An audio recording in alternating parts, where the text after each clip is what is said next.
नमस्कार, बहुत स्वागत है आपका। आप देख रहे हैं द न्यूज और आपके साथ मैं सृष्टि मिश्रा। देखिए, 2 दिन विपक्ष की बैठक हुई बेंगलुरु के अंदर और कल हुई दिल्ली के अशोका होटल में एनडीए की मीटिंग, जिसमें कुल 38 दलों का समर्थन मिलता दिखाई दे रहा है केंद्र सरकार को। अब इसमें मैं आपको बता दूं, विपक्ष की बात करूं तो पीएम बनने को लेकर एक दिन बैठक को हुए नहीं है अभी, लेकिन अब लड़ाई शुरू हो गई है। अब आप सोच रहे होंगे लड़ाई कौन कौन सी पार्टी के बीच में हो रही है पीएम पद को लेकर, तो आज मैं आपको पूरा विस्तार बताऊंगी कि आखिर कौन कौन सी वो पार्टी है जो बोल कुछ और रही है और दिखावा कुछ और का है और करना कुछ और चाहती है। जी हाँ, बड़ी खबर इस वक्त की।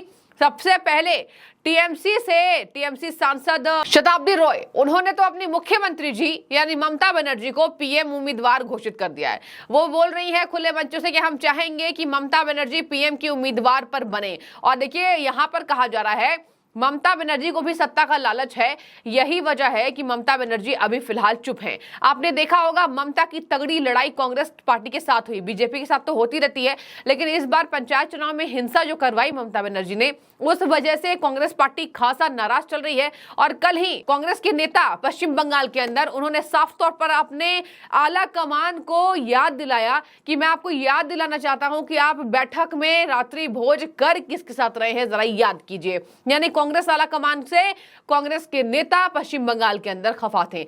अब ऐसे में ममता बनर्जी ने कहा था तुम मुझे गाली दो, मैं तुम्हें पूजा नहीं करूंगी। अब देखिए, यहां पर ऐसा लग रहा है कि कांग्रेस पार्टी से अंतरकलह ममता को है, उसके बाद भी ये दिखावा हो रहा है कि कहीं ना कहीं मुझे सत्ता का लालच नहीं है, लेकिन पीएम उम्मीदवार ममता को बनना है। और इधर मैं आपको आ जाऊं केजरीवाल की बात की जाए तो पोस्टर बड़े बड़े लगे थे जब दिल्ली के अंदर, तो आपने देखा था उसमें केजरीवाल ने लिखा था भावी प्रधानमंत्री उम्मीदवार। प्रधानमंत्री के लिए केजरीवाल जी को लगता है कि वो प्रधानमंत्री के काबिल हैं। और आपको बता दूं क्या कहा था लालू यादव ने पहली मीटिंग में कहा था तुम घोड़ी चढ़ो हम सब बाराती बनेंगे। ये राहुल गांधी को कहा था।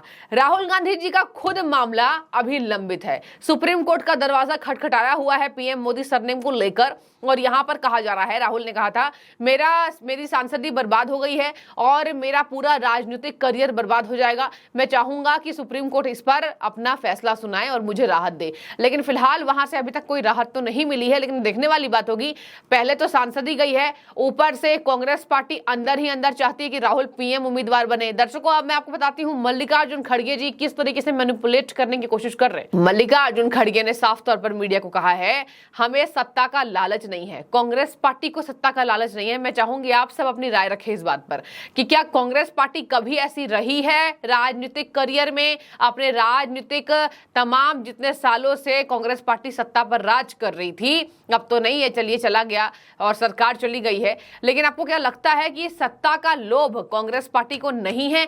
मल्लिकार्जुन खड़गे ने कहा था अभी कल परसों कि हमें सत्ता का लोभ नहीं है, हमें पीएम बनने को लेकर कोई चाहत नहीं है। लेकिन आपको बता दें, राहुल गांधी को खुद कांग्रेस पार्टी पीएम उम्मीदवार घोषित करेगी। और आपको मैं ये भी बता देती हूं, कई ऐसे नेता विधायक हैं जो राहुल गांधी का नेतृत्व कतई नहीं चाहेंगे। इसमें बहुत बड़ा नाम जेडीयू का भी है और इसी वजह से नीतीश से नाराज चल रही जेडीयू के कई ऐसे विधायक हैं।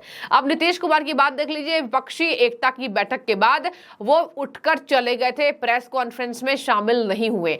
ये क्या दिखाता है? ये दिखाता है कि सूत्रधार बने नीतीश, नीतीश की वजह से ही विपक्षी एकता का गठबंधन हुआ है। विपक्षी एकता एक साथ आई है एक मंच पर और नीतीश कुमार को शायद से इस मीटिंग में, इस बैठक में उतनी तवज्जो नहीं मिली सभी विपक्षी दलों से जितनी उनको मिलने की कवायद तेज थी या जितनी उनको उम्मीद थी।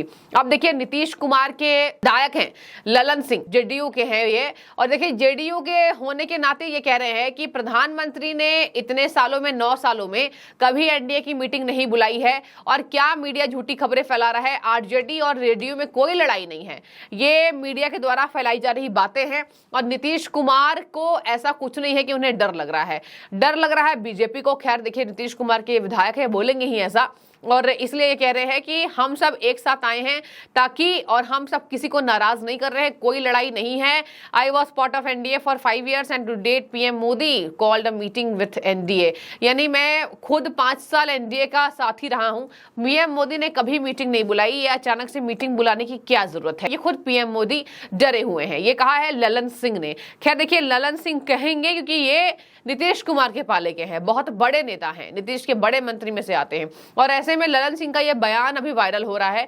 उन्होंने कहा है कि 2024 में कहीं ना कहीं पीएम मोदी हारने वाले हैं, ये ललन सिंह का दावा है। अब आ जाते हैं राघव चड्ढा की बात पर। राघव चड्ढा ने कहा, एक तो केजरीवाल को आम आदमी पार्टी पीएम बनाना चाह रही है, और देखिए वही केजरीवाल जो शीश महल के घोटाले में गिरे हुए हैं, शराब कांड में गिरे हुए हैं, स्कूलों को जो बनवाना था दिल्ली में वो ठेका तो नहीं लिया, लेकिन सारे स्कूल अभी धीरे धीरे करके धराशायी हो रहे हैं। वही केजरीवाल की पार्टी चाहती है कि केजरीवाल बने। तो देखिए, पीएम पद को लेकर यहां पर लड़ाई पहले दिन से शुरुआत हो गई है। शताब्दी रॉय ने जो कह दिया, हम तो चाहेंगे कि ममता बनर्जी पीएम उम्मीदवार बने, और ममता को कांग्रेस से दिक्कत है, लेकिन अभी दिखा नहीं रही है कांग्रेस पार्टी। दर्शकों, मैं आपको यह भी बता दूं, यह भी कहा जा रहा है मल्लिकार्जुन खड़गे राष्ट्रीय अध्यक्ष कांग्रेस पार्टी के, और केवल इसीलिए ममता बनर्जी ने ये बातें कहलवाई अपने सांसदों से, ताकि जनता को ये मैसेज जाए कि वो मुख्यमंत्री से प्रधानमंत्री बनना चाहती है। और अभी कांग्रेस पार्टी की बात करें, मल्लिकार्जुन खड़गे की बात करें, खड़गे केवल इसलिए चुप हैं क्योंकि अभी कांग्रेस पार्टी चाह रही है ये विपक्षी गठबंधन किसी भी मतभेद से दूर ना हो, किसी भी मतभेद से टूटे ना। इन्होंने कहा है कि मतभेद हैं, लेकिन वो इतने भी बड़े नहीं हैं, मतभेदों को किनारे करा जाना चाहिए। ये कहा है खड़गे ने कि मतभेद हमारे उतने भी नहीं हैं जिनकी वजह से पार्टी में टूट हो, गठबंधन में टूट हो। यानी कि मतभेद हैं, और अभी तो पहला दिन है। और देखिए, विपक्षी एकता के बाद दिन की शुरुआत ही इस तरीके से हो रही है कि ममता को, अभी उनके सांसद कह रहे हैं कि ममता बनर्जी पीएम उम्मीदवार। तो देखिए, पीएम के चेहरे को लेकर अभी संशय बना हुआ है, और सबसे बड़ी टक्कर पीएम मोदी से होने वाली है। कोई भी उम्मीदवार हो, उसे सीधा पीएम मोदी के कद से, उनके पद से, उनके नेतृत्व से, उनके काम करने की शैली से टकराना होगा। और देखिए, ये कोई साधारण बात नहीं है, क्योंकि अभी विपक्षी एकता में यही मंथन चल रहा है, यही मंथनों का दौर है कि आखिर कौन होगा पीएम उम्मीदवार। क्योंकि अगर पीएम उम्मीदवारों की घोषणा है तो उस इंसान के ऊपर जिम्मेदारी ज्यादा आ जाएगी।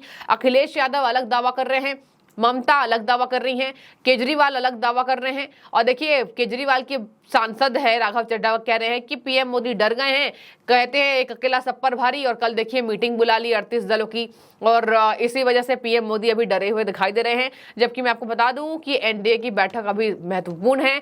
हर राज्य को फतेह करने के लिए एनडीए की तैयारी तेज हो रही है। लोकसभा चुनाव अभी सर पर है, लोकसभा चुनाव की तैयारी के लिए एनडीए की बैठक हुई है। और देखिए, ये बैठक बहुत अच्छी रही, क्योंकि इसमें सबसे ज्यादा तवज्जो अभी बिहार के चिराग पासवान को दिया जा रहा है। चिराग पासवान फिर से एनडीए में लौट गए हैं, और देखिए पीएम मोदी उन्हें जिस तरीके से उनके साथ नजर आ रहे हैं, जिस भावना के साथ, तो कहा जा रहा है कि ये एनडीए के लिए हनुमान साबित होंगे। मतलब चिराग पासवान एनडीए के लिए हनुमान होंगे। और चिराग पासवान ने इंटरव्यू भी दे दिया कि केवल वो नीतीश की वजह से नाराज थे, क्योंकि उनके पिता को सम्मान रखना जरूरी था। उनके पिता ने कहा था कि नीतीश पलटू राम है, नीतीश के साथ, इसलिए उनके पिता ने साथ छोड़ दिया उनका। और यही वजह है कि पीएम मोदी से चिराग पासवान को पहले से ही अटैचमेंट या लगाव कह लीजिए।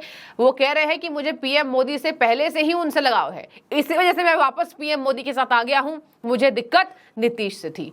एक तरफ एनडीए की बैठक 38 दल आ गए, और इधर देख लीजिए पीएम के लिए लड़ाई शुरू हो चुकी है। तो विपक्ष की लड़ाई कितनी ऊंची जाएगी, ममता, राहुल, केजरीवाल, अखिलेश, देखने वाली बात होगी कौन होगा पीएम का उम्मीदवार। और देखिए, पीएम का उम्मीदवार बनने के लिए फिर तो लड़ाई, रेस और लंबी हो जाएगी, और ये मुकाबला काफी दिलचस्प होगा। और फाइट कहीं ना कहीं आपको बता दें, जो मुकाबला है वो टक्कर का होगा, क्योंकि ये मुश्किलों से भरा रहने वाला है विपक्ष के लिए। तो बने रहिए, और आपकी जो भी राय हो मैं चाहूंगी आप कमेंट करें। आपको क्या लगता है कौन होना चाहिए विपक्ष की तरफ से पीएम उम्मीदवार, जरूर बताएं। बहुत शुक्रिया।